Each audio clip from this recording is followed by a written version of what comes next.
What a lot of people don't understand about addiction is it's not a choice, it's a disease, and it doesn't just go away overnight. This is the story of an average man who, despite his struggles with addiction, found the strength to save his life and mine.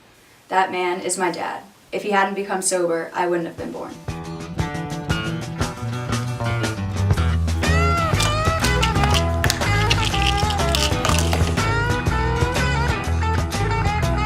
Just like any other kid, I was involved in sports, loved playing with my friends, and even enjoyed my sisters at that point. But when my dad was a kid, he was introduced to drugs and alcohol. I need a miracle every day.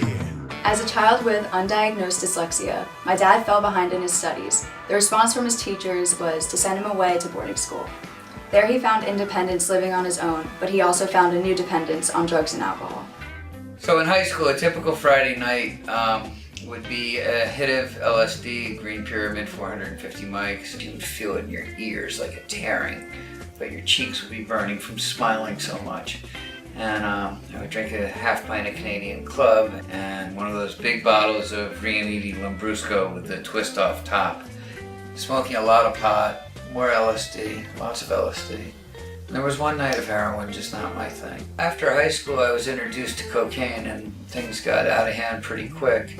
I was doing an 8-ball a day, and most mornings I'd wake up and I'd stop setting an alarm at night because I figured I'd be dead by morning anyway. And my first words were, "Fuck, I'm still alive." And that was the general feeling. And then I'd reach under the bed, pull out the mirror, and start it all over again. On March 16th, 1989, I drove to the bar and I was getting low on coke and had to drive home to get more coke. Cop pulls me over and I got a DWI and a cocaine possession. And then I was handcuffed to a radiator. They threw a phone at me and said, "Call someone." And I knew this cop, Jimmy, and I called Jimmy the cop. And I was like, "Hey, I got in trouble. I don't know what to do. Don't tell my dad. Come get me out." 10 minutes later, Jimmy and my dad are standing over me, handcuffed to this radiator with a mouthful of pennies. I was told that if you put copper in your mouth, your blood alcohol level would come down. So not a proud moment. My recovery process basically began on about mid-March, but I didn't stop using until early May. But I got a new wallet on May 5th, and I was transferring everything from one wallet to the other wallet. And all of a sudden there was a half gram of coke. And I put it in my pocket. I figured I'd save it for later that night, and never made it that far with it. I used May 7th as my first day not using. It's tattooed on my arm where we say one show at a time since May 7th, 89, and there's some important logos on there, including the Grateful Dead logo, which makes me a clean and sober deadhead. We call ourselves Warfrats. I know, there's something special about being a war frat. I was a touring deadhead, you know. The Grateful Dead music has been the background music of my life. And if somebody had told me that I couldn't go to concerts and stay clean and sober, I don't think I would have stuck around, if you know what I mean.